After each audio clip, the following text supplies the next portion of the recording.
안녕하십니까. 오늘 우리 찬송가 한 곡 부르면서 시작하겠습니다. 네, 오랫동안 모든 죄 가운데 빠져라는 곡인데요. 우리 다 같이 찬송하겠습니다. 오랫동안 모든 죄 가운데 빠져 더럽기가 알라 없던 우리들 아무 공로 없이 구원함을 얻어 하나님의 자녀 지금 되었네. 주의 그 사랑 한량없도다 찬송할지어다 예수의 공로 주의 그 사랑 한량없도다 찬송할지어다 예수의 공로 주의 보혈로서 정결하게 씻겨 죄악에서 떠난 몸이 되었고 세상 근심 구름 한 곳 없어지니 하나님의 빛이 영화롭도다 주의 그 사랑 한량없도다 찬송할지어다 예수의 공로 주의 그 사랑 한량없도다 찬송할지어다 예수의 공로 죄의 깊은 잠 같은 세상의 꿈을 어서 깨어나라 나의 친구여 은혜 받은 날과 구원 얻을 때가 지금 온 세상에 선포되었네. 주의 그 사랑 한량없도다 찬송할지어다 예수의 공로 주의 그 사랑 한량없도다 찬송할지어다 예수의 공로 주의 그 사랑 한량없도다 찬송할지어다 예수의 공로 주의 그 사랑 한량없도다 찬송할지어다 예수의 공로. 아멘.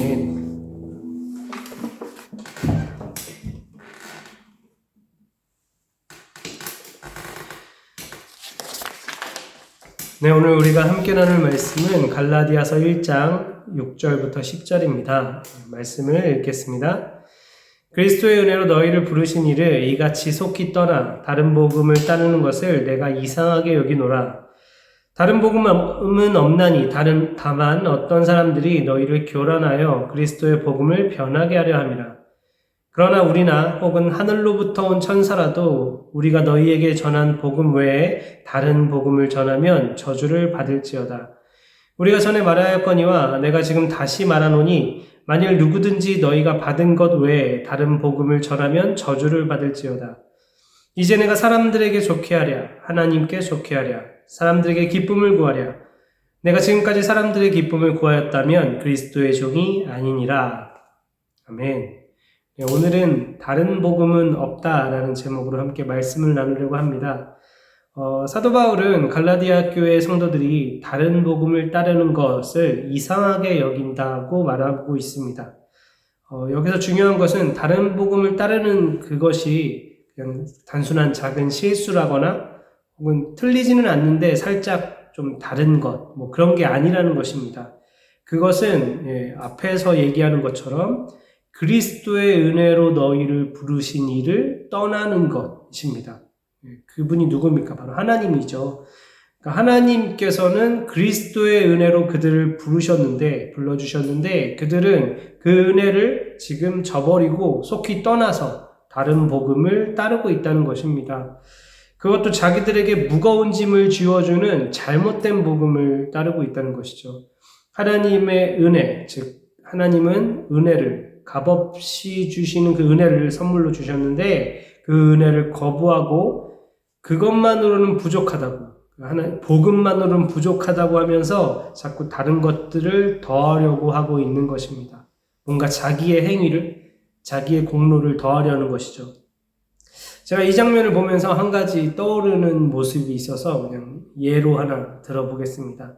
어떤 아버지가 이제 자기 자녀들에게 아주 큰 선물을 정성껏 이렇게 준비를 해서 이제 전달을 하려고 하는데 이제 여러분들에게 그 전달을 맡긴 거예요. 이 선물을 내 자녀들에게 전달해 달라. 그러니까 여러분이 이제 배달원이 된 거죠. 배달을 해주는데 그래서 그 아버지가 준비한 선물을 받아서 이제 자녀들에게 그 선물을 전달해 주었습니다. 그런데 그 자녀들이 이렇게 얘기하는 거예요. 저 혹시 이거 얼마인가요? 이거 얼마짜린가요? 제가 다 지불할 수는 없지만 어쨌든 제가 할 수 있는 만큼 한번 지불해 보겠습니다. 그러면서 집에 있는 아버지의 막 구두, 신발을 닦고 옷을 빨고 막 방을 청소하고 하면서 뭐 아버지를 위한 일이라고 생각되는 것을 막 이것저것 한 다음에 이렇게 말하는 거예요. 자, 이제 이건 저희가 산 겁니다. 저희가 선물로 받은 게 아니라 산 겁니다. 라고 얘기를 하는 거예요. 만약에 여러분이 이제 배달을 하면서 그런 자녀들의 모습을 본다면, 어떻게 생각하겠습니까? 바울처럼 아마 이상하게 여겼을 것입니다. 선물을 선물로 여기지 않는 것. 아니, 더 이상 선물이 아닌 것으로 만들어버리는 그 모습을 보면서 아마 저 자녀들 참 황당하네, 이런 생각을 하게 되실 것입니다. 마찬가지예요. 오늘 지금 사도 바울은 그 복음을 전하는 역할을 맡았는데, 하나님께서 은혜로 주신 그 은혜를, 하나님께서 선물로 주신 은혜를 이렇게 전했더니, 이 사람들이 그걸 은혜로 여기지 않고, 다른 복음을 따르고 있는 겁니다. 뭔가 내 공로로 내세울 것, 뭔가 내가 할 일, 뭔가 내가 율법을 준수하고 내가 할례를 받고 내가 뭔가를 해야 된다라고 생각을 하면서 더 이상 은혜로 여기지 않는 모습, 그런 모습을 보여주고 있습니다. 다른 복음을 따른다는 것은 하나님께서 은혜로 주신 것을 은혜가 아닌 것으로 만들어버리는 것입니다. 나의 노력과 나의 공로, 내가 얻어낸 것으로 만드는 거죠. 사실 그 값어치가 되지도 않는데, 그 노력이라는 게, 그 공로라는 게, 그가 한 어떤 율법을 지키고 하면서 하는 그 행위가 하나님이 주신 은혜에 대한 값어치의 그 진짜 일부분도 되지 않는데, 그걸 가지고 마치 자기가 그 은혜를 구입한 것이냐, 그 은혜를 산 것이냐 만들고 있습니다. 그 순간 그들에게 복음이라는 것은 더 이상 복음이 아니게 되는 것이죠. 그렇기 때문에 7절에서 바울은 다른 복음은 없다라고 말하고 있습니다. 오직 하나님의 은혜로 주어지는 그리스도의 복음을 변하게 하는 것은 더 이상 복음이 아니기 때문입니다. 8절과 9절에서 사도 바울이 다른 복음을 전하면 저주를 받을지어다 이렇게 반복해서 말하며 강조하고 있는데, 이게 뭐 바울이 내가 전한 거 말고 다른 걸 받아들여? 기분 나쁘네? 뭐 질투심이 나네? 뭐 화가 나네? 뭐 이래서 그냥 막 함부로 내뱉는 그런 말이 아닙니다. 뭐 서운해서 하는 말이 아니죠. 8절에 우리가 너희에게 전한 복음, 그리고 9절에 너희가 받은 것, 이게 바로 7절에 나오는 그리스도의 복음이죠. 사도 바울과 그의 형제들이 이 갈라디아 교회에 전했으며, 갈라디아 교회에서 이미 받은 그 복음은 다른 복음이 아니라 바로 그리스도의 복음입니다. 그런데 그 그리스도의 복음 외에 다른 복음을 전하는 것은 앞서 예로 든 것처럼 하나님께서 은혜로 주신 것을 거부하고 자기의 공로와 의를 내세워서 하나님의 은혜를 더 이상 은혜가 아닌 것으로 만드는 행위이기 때문에 사도 바울은 그 행위에 대해서 강력하게 지금 비판하고 있는 겁니다. 그런 복음을 전하는, 그런 잘못된 다른 복음을 전하는 자는, 심지어 우리가 그런 복음을 전한다 할지라도, 혹은 하늘의 천사가 전한다 할지라도 저주를 받을 것이다 라고 말이죠. 아버지가 자녀들을 사랑해서 준비한 선물, 그걸 값어치도 안 되는 것으로 사겠다고 하는 거? 아니, 그래서 이미 자기는 내가 노력해서, 내가 공로로, 내가 할례를 받아서, 내가 율법을 준수해서 난 이미 그걸 산 거야. 내 노력이 들어갔어. 내 공로가 들어갔어. 내가 얻어낸 거야. 그렇게 여기면서 자기 자신을 높이고 자기를 드러내고 있는 겁니다. 하나님의 은혜를 저버리는 것이죠. 잘 생각해 보시면 하나님 아버지가 그 자녀된 우리에게 이 은혜의 선물을 주시기 위해 지불한 것이 있습니다. 그게 무엇입니까? 그리스도의 복음이라는 그 이름 그대로 예수 그리스도, 하나님의 독생자이신 그분을 지불하셨습니다. 그렇게 해서 그 복음이라는 좋은 소식을 은혜로 우리에게 주신 것이죠. 그런데 다른 복음은 이제 이후로 계속 나오겠지만, 그 복음이 아닌 다른 복음을 전하는 이 바울의 대적자들은 그걸로 충분하지 않다는 겁니다. 뭘로요? 예수 그리스도의 보혈로 충분하지 않다. 예수 그리스도로 충분하지 않다. 예수 그리스도의 죽음과 부활로 충분하지 않다. 거기에다가 내가 할례를 받아야 돼. 내가 절기를 지켜야 돼. 내가 율법을 준수해야 돼. 내가 유대인처럼 되어야 해. 라고 지금 주장하고 있는 겁니다. 그게 바로 다른 복음이에요. 그래서 결국은 예수 그리스도의 십자가 복음을 떠나서 할례 받은 것을 자랑하고 율법 준수를 자랑하고 절기를 지키는 것을 자랑하고 그걸 자랑하고 있는 겁니다. 은혜로 구원받은 사람은 오직 복음을 믿음으로 구원받은 사람은 자랑할 게 없죠. 제가 뭐 자랑할 게 뭐가 있겠습니까? 오직 하나님이 은혜로 저를 구원해 주셨는데 제가 뭘 내세울 수 있고 뭘 드러낼 수 있고 뭘 큰 소리를 칠 수 있고 뭘 자랑할 수 있겠습니까? 자랑할 게 없습니다. 그저 하나님이 이 자격 없는 자를 은혜로 구원해 주신 것, 그 은혜에 감사하고 그 은혜에 감사하여 하나님을 찬송하는 것 말고는, 엎드려 경배하는 것 말고는 할 게 없습니다. 나에게서 내세울 것이라고는 아무것도 없죠. 그런데 다른 복음을 따르는 사람들, 결국 은혜를 모르는 사람들은 내세울 게 정말 많습니다. 나는 하나님 앞에 내가 할 일을 했어. 나는 할례를 받았고 난 유대인으로 태어났어. 나는 율법을 준수했어. 나는 은혜로 구원받아서 아무것도 내세울 것 없는 사람들과 달라. 나는 할 일을 했어. 그래서 목소리를 내는 거예요. 다른 사람보다 자기들이 위에 있다고 생각하는 거예요. 나는 자격을 갖췄다고 생각을 하는 겁니다. 나는 그만큼 뭐가 된다라고 생각을 하는 거죠.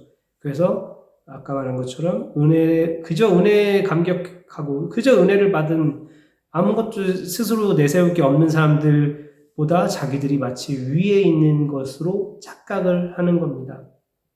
사도 바울은 말합니다. 이제 내가 사람들에게 좋게 하랴, 하나님께 좋게 하랴, 사람들에게 기쁨을 구하랴. 내가 지금까지 사람들의 기쁨을 구하였다면 그리스도의 종이 아니니라. 다른 복음에 동조해서 그렇게 자만하고 스스로를 높이는 사람들에게 결코 자기는 그들을 만족시켜줄 수 없다는 겁니다. 그 다른 복음을 같이 이렇게 따르면서 그 사람들의 높아진 그 자신감, 그 교만함을 충족시켜줄 수 없다라고 말하는 겁니다. 만일 지금까지 그렇게 했다면 나는 그리스도의 종이 아닐 것이다 라고, 오히려 그 스스로 높이기 좋아하는 그 사람들의 종이 되는 것이겠죠. 바울은 그렇지 않다고 이야기하고 있습니다. 앞서 제가 아버지의 선물을 사려고 하는 그 이상한 자녀들에 대한 이야기를 했습니다. 아버지의 선물을 받고 너무 좋아서 그리고 너무 감사해서 아버지를 위해 내가 해드릴 것이 없을까? 아버지가 기뻐하실 만한 일이 뭐가 있을까? 그런 것들을 이렇게 찾아서 하는 자녀가 있다면 되게 기특할 거예요. 그렇죠? 아버지가 기뻐하시는 일을 해드려야지. 아버지가 나에게 이런 선물을 주셨으니까 나는 아버지를 기쁘게 해드리고 싶어. 그렇게 생각하고 그렇게 마음 먹고 그런 일을 찾아서 하는 자녀가 있다면 참 기특한 자녀일 것입니다. 우리의 신앙생활, 우리 예배, 우리가 주님 앞에 드리는 봉사와 헌신, 다른 사람을 사랑하고 말씀에 순종하는 삶, 그런 모든 것들은 사실 하나님의 은혜에 대한 감사로 그냥 하나님의 은혜에 대한 자연스러운 반응으로, 감사함으로 이렇게 나오는 것이 되어야 합니다. 그러나 앞서 말한 것처럼 다른 복음을 전하는 사람들, 그리고 그걸 따르는 자들은 하나님이 주시는 하나님께서 은혜로 주신 것들을 내가 예배드림으로, 내가 주일 성수하고, 내가 새벽 기도에 나가고, 내가 봉사하고, 내가 헌신하는 걸로 사려고 하는 것입니다. 그리고 그것은 결코 복음이 아닙니다. 바울이 다른 복음은 없다라고 말한 이유는 그렇게 해서 얻는 의롭다함은 없기 때문입니다. 그렇게 해서 의롭다함을 얻을 수 없기 때문에, 그렇게 해서 구원을 받을 수 없기 때문에, 그렇게 해서 하나님의 자녀가 될 수 없기 때문에 그렇게 하는 거, 내가 율법을 준수하는 거, 내가 봉사하는 거, 내가 헌신하는 걸로 은혜를 사는 거, 그거는 복음이 아닙니다. 그러므로 다른 복음은 없다라는 것이죠. 그걸로 하나님의 은혜를 살 수 없고, 그걸로 구원을 살 수 없고, 그걸로 하나님의 자녀가 되는 게 아니기 때문에요. 은혜의 선물을 받은 자녀로서 하나님을 사랑하고 감사하는 마음이 있다면 그 사랑과 감사를 마음껏 표현하시기 간절히 바랍니다. 마음껏 드러내세요. 내가 하나님 사랑한다고, 내가 하나님께 너무 감사하다고 그걸 표현하고 드러내세요. 기쁜 찬송을 드리고 예배 오는 걸 기뻐하고 또 다른 사람을 섬기고 함께 교제하는 걸 즐거워하고 봉사하고 헌신하는 것에서 하나님이 이걸 기쁘게 받으시겠지? 마음껏 누리시길 바랍니다. 그러나 혹여라도 그런 과정 속에서 불현듯 내 공로를 주장하고 싶고 나를 드러내고 싶은 그런 유혹이 찾아올 때에는 6절 처음 말씀처럼 그리스도의 은혜로 너희를 부르시니, 그리스도의 은혜로 우리를 부르신 아버지를 깊이 생각하시기를 간절히 원합니다. 부탁드립니다. 그리스도의 은혜로 우리를 부르신 그분을 떠나지 마시기를 간절히 바랍니다. 오직 우리는 예수 그리스도의 복음으로 하나님의 자녀가 되었음을 잊지 마시기 바랍니다. 주님 앞에 겸손히 엎드려 기도할 때 아버지께서 우리 마음과 생각을 지켜주시고 더 큰 은혜로 부어주실 거예요. 그래서 항상 은혜 가운데 머물며 나를 내세우지 않고 겸손히 주님의 자녀로 아름다운 믿음의 삶을 살아가는 우리 모든 성도님들 되시기를 주님의 이름으로 축원합니다. 기도하겠습니다. 하나님, 때때로 저희가 봉사를 하고 헌신을 하고 또 주님 앞에 나의 것을 드릴 때 그 모든 것이 하나님이 나에게 베푸신 그 은혜에 너무나도 감사해서 그 은혜가 너무 좋아서 주님 앞에 마땅히 드리는 반응이 되게 하여 주시옵소서. 때때로 내가 드린 그 헌신이, 내가 드린 시간과 물질이, 내가 주님 앞에 드린 것이, 내가 다른 사람을 섬기면서 사용한 모든 것들이 막 계산이 되고 나를 드러내고 싶고 내 목소리를 내고 싶고 내가 인정받고 싶고 내가 칭찬받고 싶고 내가 높아지고 싶어 하는 그런 마음이 들 때가 있습니다. 하나님, 그럴 때마다 다시 한번 주님의 은혜를 기억하게 해 주시옵소서. 그리스도의 은혜로 우리를 불러주신 아버지를 기억하게 하여 주시고 그리스도의 은혜로 우리를 불러주신 아버지를 떠나지 않게 하여 주시옵소서. 오직 주님의 은혜로 저희를 자녀 삼아 주셨습니다. 그 은혜를 기억하게 하여 주시고 그 은혜 안에 머물며 주님을 찬양하는 저희들 되게 하여 주시옵소서. 감사드리며 우리 주 예수 그리스도의 이름으로 기도합니다. 아멘.